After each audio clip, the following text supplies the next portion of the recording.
This program presented by Sansella Ultra Thins, Ford Motor Company and David's Food Stores. I'm not high enough. Oh, geez, I'm rocketing. Just keep pumping that throttle. Is Jimbo set to meet his maker? Jimbo! Big Sky, Tuesday.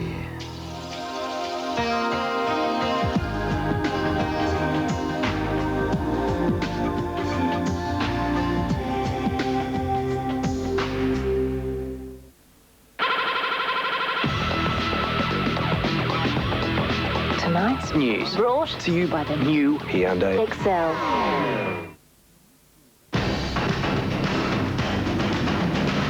10's Late News with Tracey Spicer.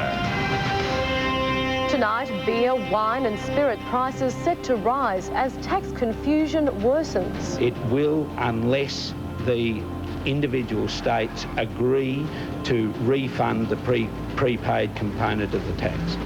Another horrific plane crash. And helping hands. Sporting legend Raelene Boyle may yet get to keep her Olympic medal.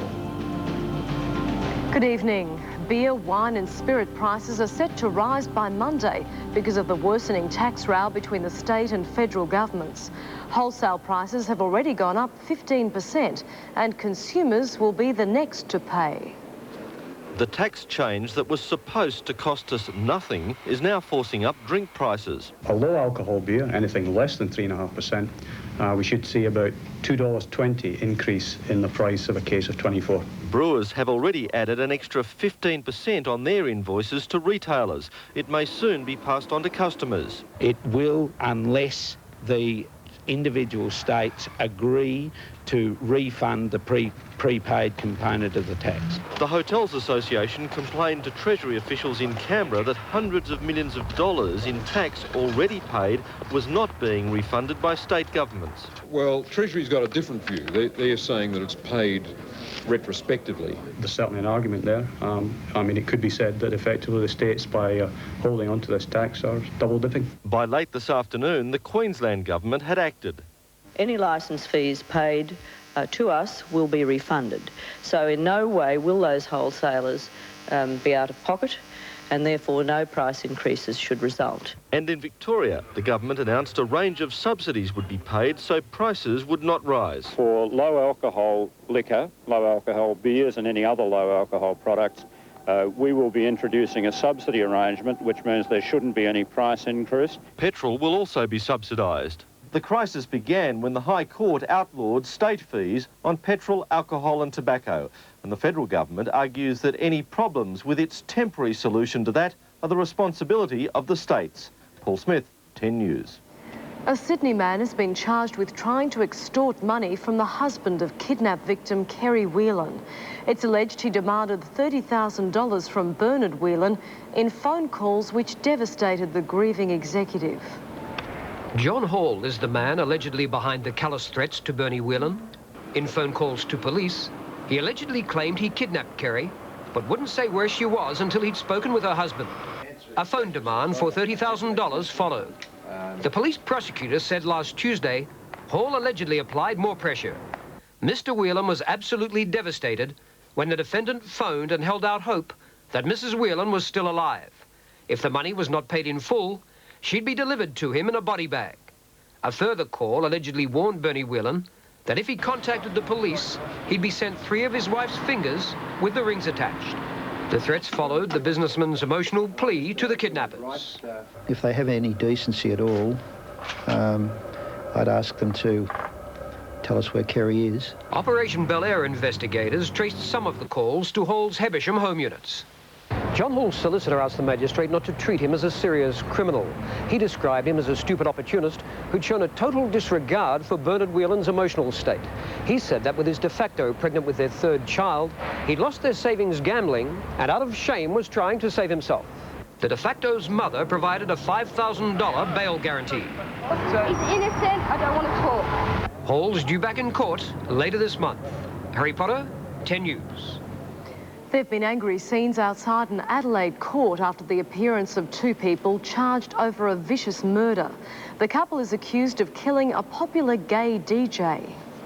Tempers flared as the father of one of the accused hid out at waiting media crews. The man then chased a photographer trying to snatch his camera. His son, 23-year-old Sam Menendez from Croydon, had just appeared in court charged with the murder of club DJ Jeff Plew. Also charged is 21-year-old Claudia Cozzi from Glenelg North. Mr Plew's body was discovered in his Seaton unit on Tuesday morning. Police later described his injuries as horrific. The 39-year-old had received a death threat, the words, "You're dead," carved into his front door. Menendez and Cozzi were arrested in a car on Port Road early this morning. Late yesterday we received some fairly vital information. We reacted to that information and that resulted in the overnight arrests. Mr Plew's friends and members of Adelaide's gay community were in the Adelaide Magistrates Court this afternoon when Menendez and Cozzi appeared. Their lawyer made no application for bail and the two were remanded in custody. They will next appear in court late next month. Mark Adenall, 10 News. A cargo plane has crashed on a busy highway in Miami, killing all 4 on board. It's not yet known why the DC-8 plummeted out of the sky. The DC-8 nosedived moments after takeoff from Miami Airport. Looked in my rearview mirror and this plane just came right across the street. I mean, it was like a ball of fire. It careered across a busy road and came to rest against a warehouse in a light industrial district. The airplane started to take off and they lost its balance, so the 2 engines were on fire. As it was trying to take off, it nose went down and it took the asphalt off the ground and started lifting up cars 20 feet up in the air. The 4 people on board are presumed dead. 3 bodies have so far been recovered. With flaming wreckage and a devastating crash scene, authorities feared a major disaster, but only 2 people on the ground have been treated for minor injuries. Let me say that we indeed were very, very lucky.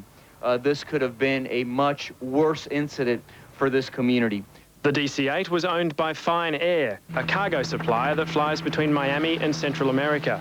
Flight 101 was on its way to the Dominican Republic with almost 40,000 kilograms of textiles and clothing on board. As fire crews doused the crash site and sifted through wreckage, the investigation began. The conversation between the control tower and the pilot was normal. He was cleared for takeoff. There was no conversation about any emergencies. The black box flight data recorders have been recovered. They landed outside the fire zone and are already in Washington. It's hoped they'll provide clues into the cause of the crash. In the United States, Tim Schilberger, 10 News. Investigations into the Korean Airlines crash on Guam this week are showing human error was the most likely cause. Furious relatives of the 227 victims have abused airline officials about the delay in identifying bodies. Tearful relatives were taken to the crash site, where investigators continue to pick through the wreckage. An 11-year-old Japanese girl pulled from the burning aircraft has publicly thanked her rescuer, the governor of Guam, clutching his hand as she did. Her distraught father says he believes the girl's mother died in order to save her daughter. Former sprint queen Raelene Boyle may get to keep her hard-won Olympic silver medal. A fund is being set up after the sporting legend announced she was selling the medal to cover medical expenses from her battle with cancer. The Raelene Boyle Silver Medal Benefit Fund is being established by the Sport Australia Hall of Fame. Boyle was inducted into the Hall of Fame in 1985 and served on the board until May this year. She decided to sell one of her silver medals to pay for her fight against cancer. Oh, it's tough. I mean, they're part of me. It's not quite like cutting a leg or an arm off, but they're parts, very symbolic parts of my life. A fundraising lunch will be held in Sydney next month, attended by sporting stars past and present. The highlight, an auction of her medal from the 1972 Munich Games. I think because of all the hype and the publicity about this medal over the last couple of days, I think it'll go for somewhere between $50,000 and $100,000. The money will really probably help the fact that I'm not allowed to work at this stage and I've just got to survive somehow. Part of the money will go to cancer research. She's clearly a national treasure, and that someone who can go through what she's been through and yet not think of herself first is quite amazing. James Sutherland, 10 News. After one of the most tragic weeks in the nation's history, Thredbo is getting back to what it does best. A huge dump of snow and full bookings have lifted the mood at Thredbo, But for some at the village, returning to a normal life isn't easy. For Thredbo, this is a little bit of Christmas. A mammoth snowfall has returned this village of sorrow to a winter wonderland. The big dump began last night, sending hundreds of people into the streets where they let off steam with a vigorous snow fight. But as well as morale, the snow will also boost the coffers. Since last week's landslide, Thredbo has been stung by cancellations and uncertainty. This dump, its best chance yet of bringing the people back. I think at the moment the snow is actually providing a nice change. We've had very warm weather during the week. There's been no snow around. But for others, the moving on is proving tough. Staff here were called to a meeting last night and told it's safe to return to their hillside lodges. A list was handed out. Only 8 of the 30 lodges originally evacuated are still off limits. But many at the meeting were nervous, demanding assurances there'd be no repeat of last week. They were offered counselling and regular checks by geologists. Otherwise, they were told they'd have to move to Jindabyne. There's some people that are needing some ongoing counselling and some support. And we think that you know, they make some choices about what they want to do, but they'll be supported through that process. For the first time, the meeting was also given the suspected reason for the landslip, an earth-filling operation some time ago, which had been undermined by water as much as 8 metres below the surface. But if anything can restore the confidence of this shaken community, it's this. The new snow is helping to cover the hillside that has been home to so much misery this week, helping Thredbo get back to what it does best, making people happy. In Thredbo, Tracey Chamberlain, 10 News. Ahead in 10's Late News, Evidence Australia is making real progress in the battle against AIDS. Revelations about Di's new Egyptian boyfriend. And a row over just who is the world's oldest person.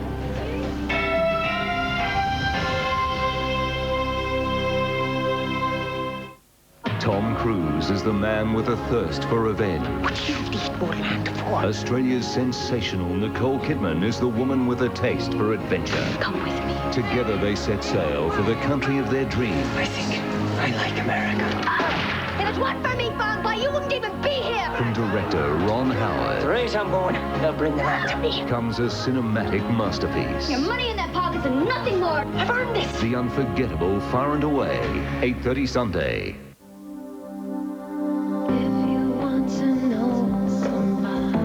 Remember the days when you had the wind in your hair and it didn't cost you a cent? Well, those days are back, because you can still get a Pulsar LX sedan or hatch with free air for only $19,990. That's right, only $19,990 with free air. So run down to your nearest Nissan dealer now.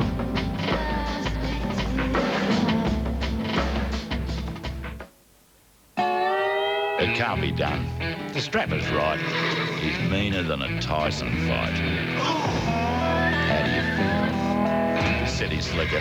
Oh, that'll bruise. Still want to be a jackaroo. How do you feel? Up again. Come on, take a grip. Look, this is some apprenticeship. Oh, no. How do you feel? Dig your heels in. Hold on tight. You've tamed a ton of dynamite. How do you feel? I feel like a two-ease. I feel like a two-ease. I feel like a two-ease or two. How do you feel? How do you feel? I feel like a two-ease or two.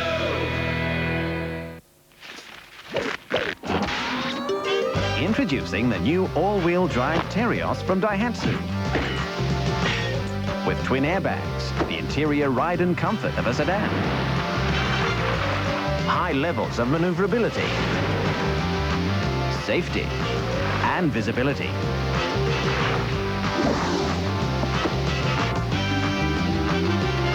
Terios, it's another great escape from Daihatsu. That's who. A runaway garbage truck has caused chaos at a busy Melbourne intersection.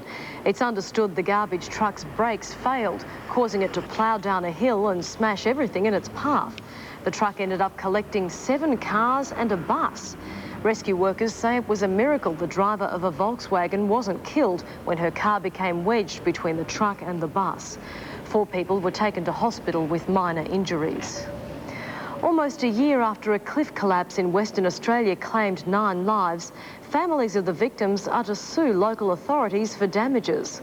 The cliff collapsed on a group of people watching a school surfing carnival south of Perth last September. Now the family's lawyer says he's confident a civil action will succeed, despite the coroner finding the deaths were an accident. 2 state government departments and the local council face a lawsuit. The amount being claimed hasn't been finalised. A legal blow today for Frank Guilford, the man whose sister Yvonne was murdered in Saudi Arabia. An Adelaide judge has stopped him from seeking the death penalty for the 2 nurses accused of Yvonne's murder. A Saudi court could decide as early as Sunday whether British women Lucille McLaughlin and Deborah Parry are guilty of murder. They're charged with killing their colleague Yvonne Guilford at a Saudi hospital. If convicted, the nurses could be sentenced to death under Islamic law at the request of Ms Guilford's family. But in a South Australian court today, a remarkable attempt to block such a move. One doesn't know what the effect will be, as there has not even been a verdict in Saudi Arabia yet. The British women want an injunction preventing Miss Guilford's brother, Frank, from telling the Saudi court both he and his mother want the death penalty. The nurse's lawyer, Dick Whitington, claims 84-year-old Muriel Guilford suffers from Alzheimer's disease and is not mentally competent. But the Guilford's lawyer, Michael Boyle, says the South Australian court has no jurisdiction in the case. Acting Justice King barred Mr Guilford from making any further statements to the Saudi court on the death penalty. Mr Guilford's also been ordered to inform Saudi authorities that the South Australian Supreme Court is to rule on the mental competency of his mother. Even if the nurses are convicted on Sunday, the South Australian injunction blocks Frank Guilford from immediately seeking the death penalty. Mark Smith, 10 News. Diana is heading for Bosnia on her campaign against landmines, just as her private life is becoming a minefield. British newspapers are speculating today about a romance with millionaire filmmaker Dodi Al-Fad, son of the Egyptian owner of Harrods department store. Reports say she spent 5 days with him cruising the Mediterranean. Photos of them kissing are the subject of a fierce newspaper bidding war. And Diana reportedly had dinner with Al-Fad in his London apartment on the eve of a trip to Sarajevo to highlight the plight of landmine victims. The death last week of the 122-year-old French woman, considered the oldest person in the world, has reopened the record books. In Brazil, they say this woman is the world's oldest living person. Maria is thought to be 126 years old. She attributes her long life to her faith in God. But the Guinness Book of Records doesn't have much faith in her baptism certificate, the only proof the former slave can come up with. But Brazilians still regard Maria as a national treasure. Still to come in 10's late news, more trouble at the big Australian. Tina Arena set to launch album number 2.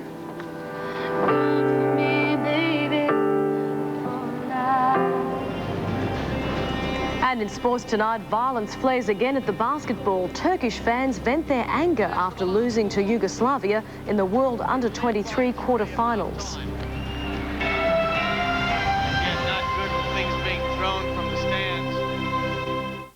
Saturday, a woman is murdered in broad daylight, but the man who pulled the trigger is still at large. I'm worried every day. And they call it the sixth sense. But what is the magical bond that exists between mother and child?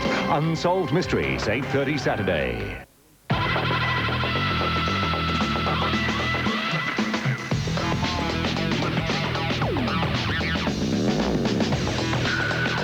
Because I only drink in moderation. Because I like a bit of grunt. Because sometimes she's taller. She's taller. Because what drives you drives us. Now remember, when we see the new arrival, no touching, all right? Hey, all right. They say he's just like his dad. Really? There he is. Oh, look at that old beef patty. And the special sauce. And the sesame seed bun. Couldn't you just eat it? Introducing Son of Mac, a new burger from McDonald's. Tastes like a Big Mac for only $1.50. She's changing his napkin. Oh, what cute little buns. The Son of Mac, only $1.50.